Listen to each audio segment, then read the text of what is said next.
sangat menyedihkan, memprihatinkan, dan membuat kita merasa geram. Bagaimana mungkin seorang anak yang usianya 19 tahun bisa tersenyum di depan kamera setelah membunuh ibunya sendiri dengan tusukan pisau di wajah dan leher ibunda yang melahirkannya. Inilah generasi ketika orang hanya diajarkan kecerdasan intelektual semata, tanpa kecerdasan emosional, tanpa kecerdasan spiritualitas. Kecerdasan emosional adalah kemampuan untuk merasa, what do I feel? Orang menyebutnya EQ atau emotional quotient. Dan itu tidak pernah diajarkan di bangku sekolah, apakah SD, SMP, SMA, atau bahkan sampai universitas. Apalagi kecerdasan spiritualitas.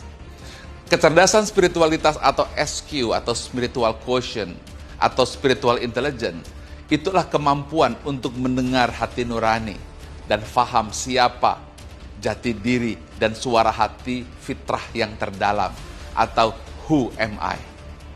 Kita terbiasa mengabaikan emosi, terbiasa mengabaikan hati nurani, sambil berkata bahwa emosi dan hati tidak berpikir, tapi ini yang berpikir. Dan inilah yang terjadi.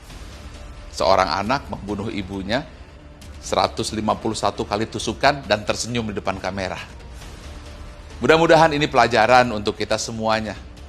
Bukan hanya di Indonesia, tetapi juga di Malaysia dan di seluruh dunia. Bahwa tidak cukup mengajarkan anak-anak kita, generasi kita, hanya IQ atau kecerdasan intelektual atau nilai akademik. Yang itu sudah jelas, hanya berperan 10 hingga 20% saja keberhasilan.